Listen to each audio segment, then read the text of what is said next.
Welcome to the Transform Sales Podcast, where forward-thinking business leaders come to share their experiences and ideas, learn from each other, and amplify their results together. Hey guys, Amir Reiter here with the Transform Sales Podcast. I got my guest, CEO and founder of OutBoundView, Blake. What's up, man? How are you? I'm doing great. How are you? It's been a while. How long have we known each other now? Almost like 3 years? I couldn't even remember. I was going to say probably 3 or 4 years. It was pretty early in when we started our agency. We were doing a lot of consulting at that time, but yeah, it's switched obviously to a lot more outsourced now. So yeah, it's been a minute. Yeah, I'm like, we pivoted to marketplace. I was one of those people who made friends with all the colleagues in the industry before even being, a colleague versus a potential competitor at the time. We stayed boys. Yeah. Now we're here, and we're ready to help people not make mistakes that cost them a lot of money. For people listening, and for you, Blake, like a lot of people listening to the show are either going to be people who have outsourced before, had a bad experience, in their opinion, right? And didn't work before, but now they're back because the other option didn't work either. Or they are the first time trying to outsource, and the idea here is just by being transparent and talking about the things that the mistakes that you've seen them make. And by mistakes, obviously I'm not talking about mistakes where you're like not going to close them. I'm talking about mistakes where you're like, these guys are they're gonna end up losing money somewhere, right? Because they're not listening to me. And then kind of like what they do ongoing that could that behaviors that can go away, so that they can just come prepared and be better buyers. And by better buyers, I mean make money, have an ROS, or deliver, or know that they're running a market validation campaign and they're not going to have an ROI on a 9-month sales cycle in 6 months, right? And then where they can find you and how you can help them. But before I do that, it'd be awesome to have a quick introduction, who you are and how you got into the wonderful business of outsourced sales to begin with. Yeah, for sure. So I started my career in inside sales and like moved up and was an account executive and did other things, but I always actually liked booking meetings as much as I like closing them. I was actually better at it. Better at booking. At booking the meetings, like at the strategy around, whatever. So got into like digital marketing and some of those things. And so there's a good mix of like, if you know funnels and how things work and you understand outbound and the fundamentals there. So I had a, career doing that. Had a small little agency, sold that agency, and then got back into it about 5 years ago doing inside sales consulting. And then all of our clients kept asking us to do the actual work. So we moved over and, started doing the outsourcing work as well. So you got really good at something, you mastered it, your clients noticed that you were so good at it that they almost made you make a product of it, and you did. Pretty much, yeah. I mean, natural to me. One of the reasons that we started the first business was the company I was working for got acquired by IBM, and all the executives went in different directions, and a bunch of them just started reaching out to me because they knew I knew how to. It's a lot better when you hear like acquisitions then this versus bankruptcy then this, right? It's a better talk. It's a better talk track, right? It's not. It doesn't work in America, right? Like if you look at the WeWork guy, it's like bankruptcy. Then I raised another $1 billion. Strange stuff happening, but yeah, Blake's one of those hardworking guys who work for profitable companies that have sold versus the cash flow negative guys. But that's awesome. Talk to me about like what comes to mind. Like what have you seen over the past couple of years? Like what mistakes, repetitive mistakes, are buyers making when they approach you to select you as a vendor? Yeah, I mean, we turn down a lot more companies and just say this isn't a fit than actually turn into customers.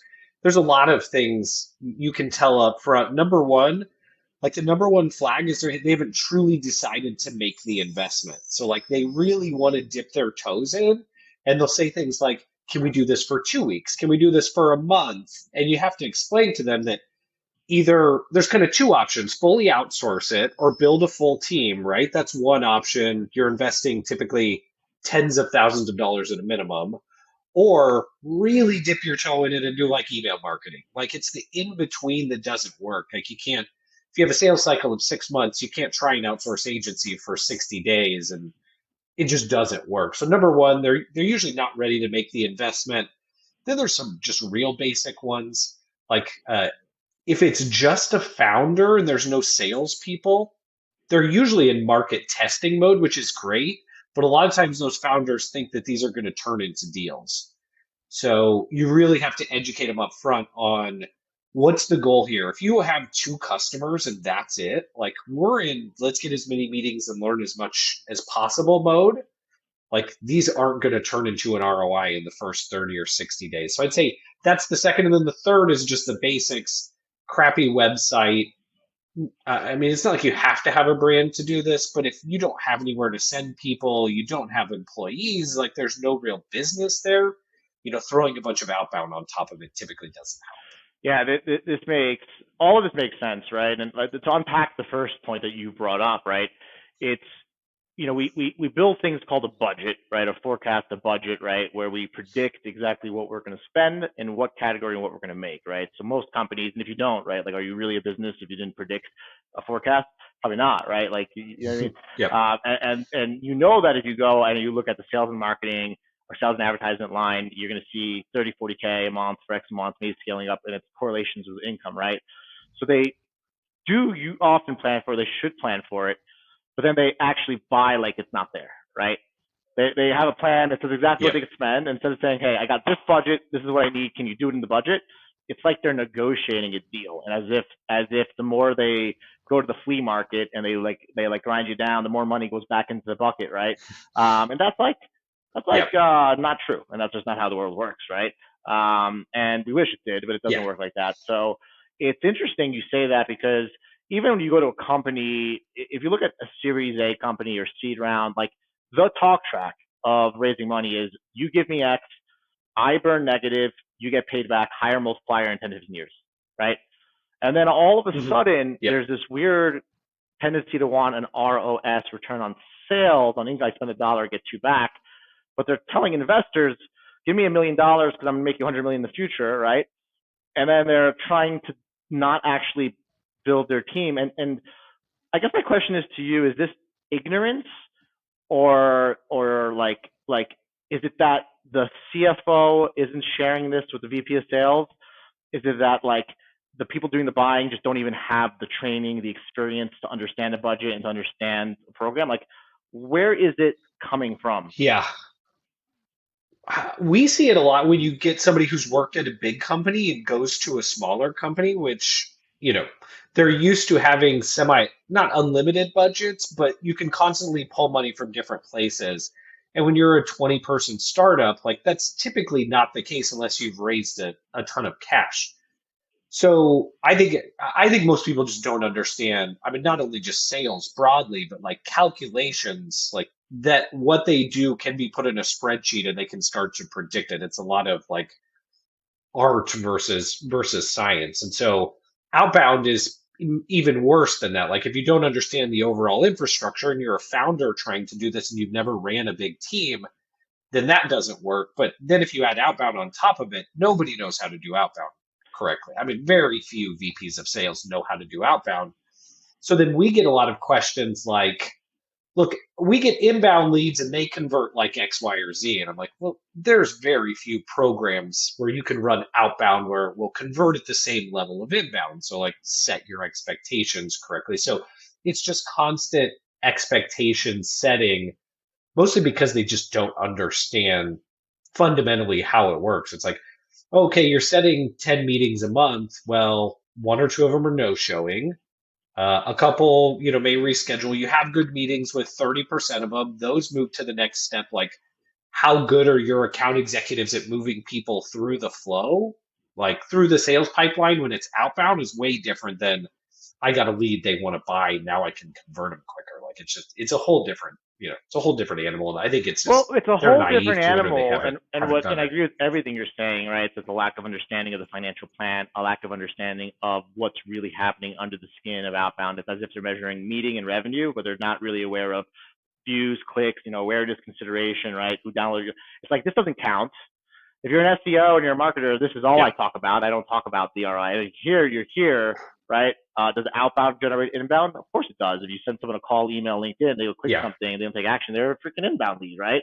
So, but like one of the other things that comes to mind is that the whole concept of first principles, right? Like it's almost as if leaders can't put themselves in the shoes of how they actually buy.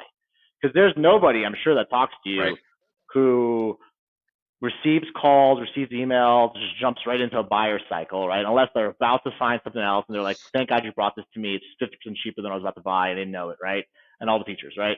So it's like, Yep. why do they also lack the ability to put themselves in the shoes of the people they're calling? Why is it like, hey, me, the VP of sales, CEO, right? I behave this way as a buyer, but now that I am a seller, I expect the buyers to operate differently than I do myself. What causes that? And do you Yeah, it's agree like with that, VPs right? of Like sales. if you don't agree with that, we'll talk about that too. Completely agree. Yeah, I mean, it's like VPs of sales are the worst with no shows. It's like just email the person, let them know you're not going to show up. Like, we understand you're busy, but this happens to your sales team and it affects your revenue or your dollars. So, yeah, I think there's a couple different things there. I mean, we talk about, I don't even know where this stat came from, but that 3% of your market is buying at any time. So what's the point of the campaign? Like, is the point when we're initially launching to go find that 3%? Or are we going to nurture these people over time? Like, what exactly are we trying to do? And, you know, that helps them at least understand that not everybody that we reach out to, is going to take a meeting, number one. Like, if you're booking at 3 to 4%, you're doing an amazing job. So once you kind of walk them through the I think math, it Americans don't like. tends to I make a think little bit Americans more don't like sense. data, right? That's why everyone gets married, even though it's 50% marriage rate. Like, you're just walking into. Let's ignore the data. I got to throw that one in there because it's kind of funny. But like, the data's there, right? At the end of the day, they're just kind of Yeah, ignoring it, and it hurts themselves, and it hurts the sellers, and it hurts the buyers because now they're trying to force buyers through a cycle. There's no really measurement of bad sales calls, bad emails, right? Pressuring people and they're not ready. I've told yeah, people, call me back in 6 months. I'll be ready then. And then they follow up with me multiple times and I yeah, block them and I'll never buy from them again. And it's yeah, because their leadership is just yeah, looking for a KPI. They're not measuring the effect of brand yeah, awareness, who knows my brand, who's visiting my website. Um, Super interesting. And then, so that's definitely something I see happening at the same time. The second point you mentioned was about just like missing meetings. So that's more of like an ongoing thing, right? Like now, they don't understand outbound sales. They're already unhappy. If your expectations straight off the bat, right, are I want an ROI on a 9-month sales cycle in 6 months, and you have no brand recognition, you're starting off like unhappy, like you're done. yeah, You know what I mean? So like yeah, it's like you're trying to get a buyer to be in this green zone with the understanding, but now they're like, oh, they're hiring you, but they're in the red zone, right? They're like already in the danger zone because like month one starts, they're like, where's my ROI? You're like, we just started, right? You know what I mean? And then yeah, and then yeah, they're like one step on the figure to fire an agency, but like nobody talks about what happens when an agency gets fired. You fire an agency, you're gonna take another 3 months to hire another agency or build human resource. Your pipeline's done. yeah, They need to. It's like a backwards thing, right? Like if you need $1 million in revenue and you have a 9-month sales cycle, that actually means that you need more reach and more frequency in the beginning, tapered down to meet it, right? But they yeah, try to come in with less risk, right? Like you mentioned. So yeah, fundamentally, if you look at science, you would say that it doesn't make sense, right? Like they're telling you everything. They're gonna be like 9-month sales cycle, right? We need to hit this goal, and you're like, okay, great. You need to start actually bigger, right? Because you got 12 months to get them in. You know what I mean? But they come the exact opposite. yep, Once again, is that a symptom of what is that? Like, what's causing that? Because these, like, a lot of these leaders are smart. They're building billion-dollar, they're building huge companies. They've gone to MIT. They go to Princeton. They go to Harvard. They go to college. Is it just like the culture of get rich quick? What's going on here? yeah. I mean, I think there's, we talk about like sales leaders, the average tenures a year and a half. So they're just trying to get as much done as quick as possible and still have a job. And so I think they just don't make decisions that make sense for the long term. And they need immediate results. And so, I think No, it's I agree with you. expectation I agree setting with you. like with us and then expectation setting for them with their board or their CEO or whoever else. Like everybody's working off of the wrong, It trickles down, right? a different level of expectations. Yeah, of what can actually be done. Yeah, like if your plan is to go to Mars and it's going to cost $2 billion and you're working off a $500 million budget, you're done. you're gonna blow up in the sky. You're gonna blow There's up 5 years, 10 years, but you're gonna blow up, right? So it's just fundamentally, it's like yeah, building a house on a landslide spot. So, and it makes sense. It makes a lot of sense. It's probably also a prescription of the fact that like all the tools that have been built out are all about like reach and frequency at high rates. There's nothing like go to market and actually plan. You know what I mean? Like people don't even come to us with like a plan on a napkin, right? Like, and I pull out oftentimes the ROI calculators. And they don't even care. They want to look at it, and it's because of what you just mentioned. They don't yeah, care, right? Like 18 yeah. months. Like I got kids Just to feed. My bills in America are $250,000. I got a wife. I got private school, and like I'm looking for the next job. And like I see that all the time, and it definitely hurts people. So any advice to buyers who are going to come see you, like what would you say to them, like to kind of like help them understand, like, hey, like this is a short term thing, and like, you know. Yep.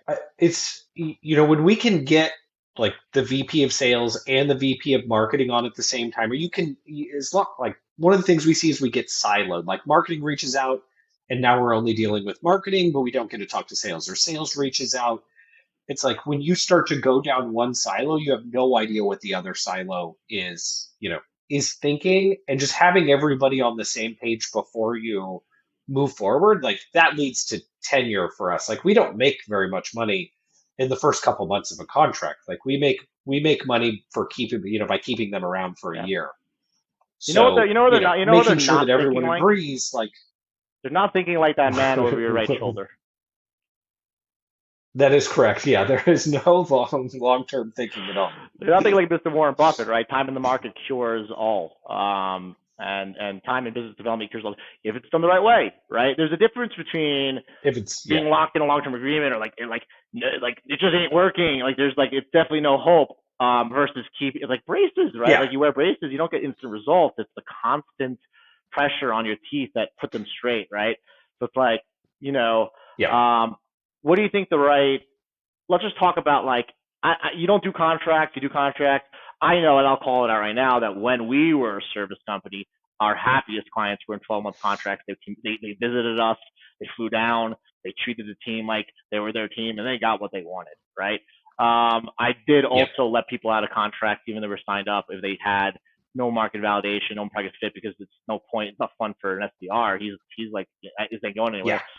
What is the optimal? And now obviously it's a trick question because depending on where you are and what leads you're working on, it's different. But what's like the sweet spot where you're like, clients who last 4, 5, 6 months are happy, clients that are for a year, they get an ROI, What's that sweet spot?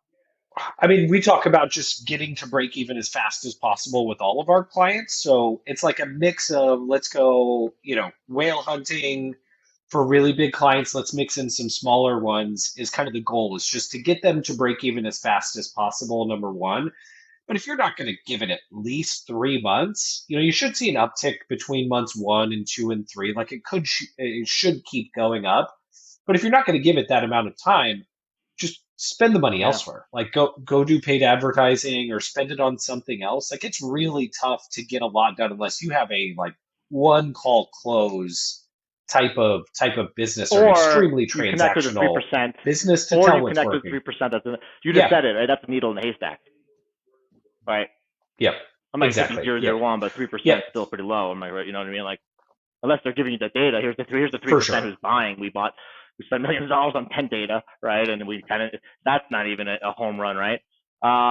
This is all super valuable. Yeah. I know it's going to be more valuable is my next question, because what I know about you is that you as a leader have really niched down. You've really focused on a persona, and this is going to be easy for you to answer because you've done a really good job at this, but you can only pick one. Service, software, who you're picking? Your customer, your buyer. Oh boy, software is typically easier. Like selling services and consulting can be a little bit challenging. This is I made you choose one. Yeah. So if you got one life jacket and 2 kids, you're giving it to the software company. I hesitated because some service businesses are so easy to do outbound for. Like they're just so easy because most services businesses aren't good at outbound, and software businesses, they're a little bit more. They have more money behind them. The purpose of this podcast is for that 3% to listen and identify you. Yep. So that's why I'm doing it to you. Am I, you Yeah, know what I mean? exactly. And no wrong answer. Tell me about, and this is not your question, what industry, right? I think this is where you guys focus. Yeah. Yeah, I mean we're 100% focused on companies who sell into HR. So that's where I started. I mentioned inside sales. That's where I started. That's where all of our clients have mostly been. And then we made the switch a couple of years ago to just focus specifically on companies who sell to HR. So training, recruiting, performance management, assessments, like all of that stuff. Like we just know the people, know the personas, have our own proprietary database. Like if you sell to HR, we can be pretty much any agency at Oh, that and I type know, of and that's range. why we always try to bring you those people. It's very easy. It's not that hard to say you're selling HR personas. Meet Yeah. OutBoundView. They look at your website. It only speaks to it. So he also hinted, guys, anybody listening, by being so niched, Blake has built such high quality intent data on those personas that he's also built a data company that's a la carte. So correct me if I'm wrong. Separate from, so it's like you Yeah. basically built your own oil field refinery to support your business, and Yep. that's a sign of niching down and focusing. Where it's like, oh my God, all this work we did is a business by itself. You put the two together, and what did you say? You could pretty much beat most agency. The cool part is, anybody listening, he doesn't Yeah. need to. 2 + 2 = 4. 2 + 5 = 7. Right? When you're in the game of sales, it's not about beating. Right? That's the whole concept. I'm going to work with an outsourced company, then do internal. Why not just add internal to your outsourcing? Why not outsource, Yeah. add internal, add another outsource, add more internal? Because you know what? What you're going to Yep. start realizing is that that's how math works, right? And then you're going to Yeah. miss your forecast because you didn't buy that way. And the idea for us on this call is that you understand that in the game of sales, if you hit 1 million your first year revenue, you might have to open up $10 million of pipeline. If you want to hit 5 million, that 10 million now might be 100 million. You think you're going to hit 100 million if you Yep. fired the agency thinking you're saving money, hiring internally, now fire them? No. You have a chance if you're adding building blocks like Legos, right? Now you have Yeah. I A/B mean, test too. But 50%. Yeah, 50% of our clients have an internal team. Like they use us to test, to do other things. We do different channels than them. So yeah, another completely agree. question: what's the difference between internal and external? Uh, it, in what capacity? Give me In more the in context. the in the I am a company, I have an internal team, and I have an external team. What is the real? What's the real? Oh, What's the real sorry. difference? Yeah, usually scale. So like external, we don't have to go to all your manager meetings. Like 25% of their schedule isn't like our inside salespeople have high quality data. People help them with like just the operations are so much better typically with externally because they have to be to make the business Great work. answer. Honest Um, answer. It's the exact opposite approach. It is perceived that external is less quality, lower down the food line, and first to go. Why? I think it's just any external spend's easier than getting rid of your internal. And I think they can send an email and end a relationship, if they're not in contract. And internal just gets messy. You have HR, you got to fire them. We have this, we have that. And so I think they make the easy decision, even though most external agencies will do, just circles around most internal This is all teams. good answers, but And it's not how buyers behave. Buyers behave much differently. Buyers behave as if one SDR internal is the same cost as one external for an external that's supported by a whole team. Buyers behave like it's somehow lower quality. It's interesting that the reality is actually the exact opposite of how people act and behave, right? Do yeah, you think that's going to change anytime soon? I honestly don't. I think there are reasons to have an internal team. If you can build an internal team the right way, you should. I think there's always room for external teams though as a part of that, like that mix you just mentioned. The problem is, I don't know, I'm going to take a guess here. 90% of internal teams are managed poorly, would be my guess. It's really, really tough to find inside sales managers that have business acumen, can lead a team, and also will be in that position and don't want to be a VP of sales or do something Yeah. else. So it's so rare to see internal teams managed well. But it's companies consider it a sunk cost. Like they don't they don't look at the details behind what's happening with their internal team like they do external teams. So I don't see it changing anytime soon. There's a lot more people doing external now than when we started three Yeah. years ago. I mean, it's a little bit more of the norm. So I I think it think will it change. continues to I go appreciate up. what you're saying, but I think it will change. I think Yeah. remote, right? Because the biggest difference is that everyone's in the office, right? So internal in the office, Blake's at his office, he's external. But now, if you show up to a meeting on time, you deliver it on time, like I think unless you share an identical clone of my DNA, I would consider everybody external because they are. I'm like, it's just how it is, right? So it's like Yeah. you focus on you spend money on something, you expect it done, right? If that's Yep. if your little brother mowing the lawn or a gardener, what matters is that you paid money and the lawn was mowed. I think people had an obsession with internal and external outsourcing because of a lot of job loss to industrial providers like China and India from the 70s, 60s, and 50s. They fail to Yeah. forget that actually most call centers are in America. There's so many call centers in America. You know what I mean?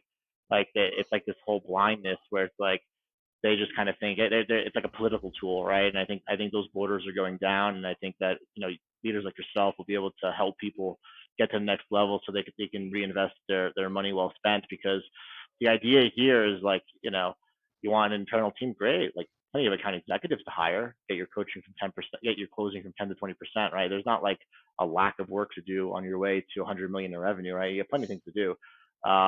Yep. So it's interesting.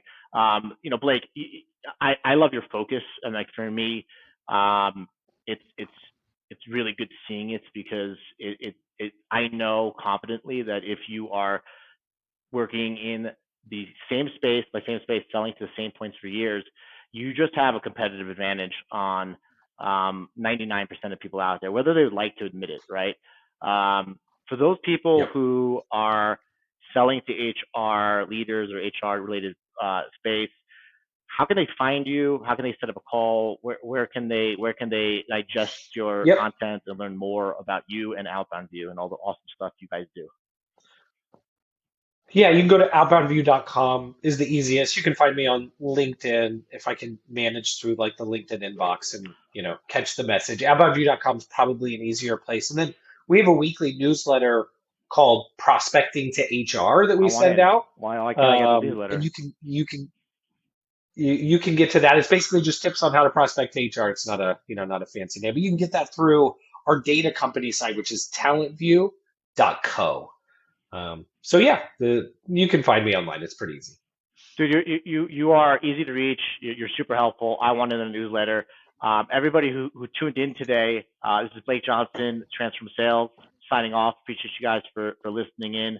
Blake, thank you for contributing as always, man. Take care.